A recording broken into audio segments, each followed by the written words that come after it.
first comes in and they have a hearing test, we determine what their hearing loss is, how severe it is, and then we make recommendations off of that hearing test. That may include hearing aids and it may not include hearing aids. If they have other factors such as fluid or tinnitus, we make recommendations off of that as well. And then a patient will kind of decide if they wish to pursue hearing aids. And from there, we kind of go over the consultation.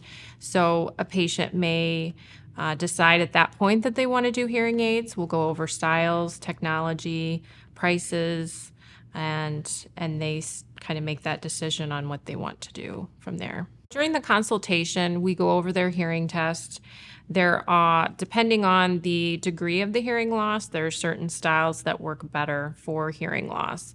The behind the ear styles, which are pretty common, those will fit majority of hearing loss. But if a patient has a very mild to moderate hearing loss, they may choose a different style that fits their lifestyle the best. From there, we discuss the technology. The technology is what's in the hearing aid that makes it work in the different environments that they go into. And those can range from somebody that's very active to somebody that just wants something to amplify the television for them. And then lastly, we'll go over the cost, expectations for these hearing aids, what to expect in wearing them.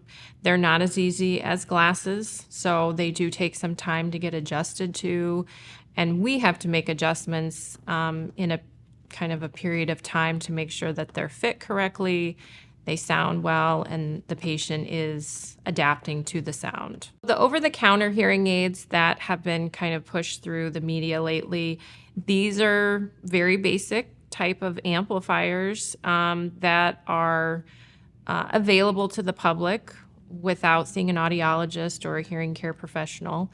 They typically will fit a mild hearing loss, and they don't have very much adjustment to them. A volume control is about the extent of it. So it's basically going to amplify your environment for you. It can be targeted for people that maybe just want a hearing device part-time. They only want to wear it at church. They only want to wear it with the television. But once the hearing loss gets worse, typically the over-the-counter hearing aids just will not give that patient the audibility that they need for speech understanding. So at that point, they do need to seek an audiologist to determine what the other options are for that patient. With certain hearing losses, when we look at a sensory neural hearing loss, which is the majority of what patients have, there are two factors that we looked at. We look at the amplification part of it, and we look at the speech understanding. And those two can sometimes be great, and the hearing aids really help both for the patient, but sometimes the speech understanding can be very poor. You think of it as sometimes you can make it loud, but you can't make it clear.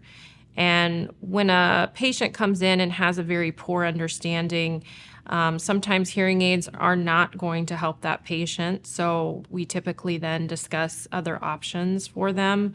Cochlear implant is another big thing that we do recommend for patients that hearing aids are not suitable for them. But not everybody is a hearing aid candidate or a cochlear implant candidate. So it takes some time to go over the options and to see if a patient is a candidate for those two devices. So our audiology department, I think, has probably the 4 best audiologists that can treat hearing loss, tinnitus, as well as provide patient care to all populations. We have a very good support from the physician. So if there's something that's abnormal with the hearing test, if a patient is concerned about fluid in their ears or having balance issues, we have a very good relationship with those ENT physicians to refer to them, and they can kind of keep all their care within PCI. And a lot of other patients have other physicians in PCI, so it makes it easy to come to one place. As part of the hearing aid consultation, we also provide a 30-day trial period.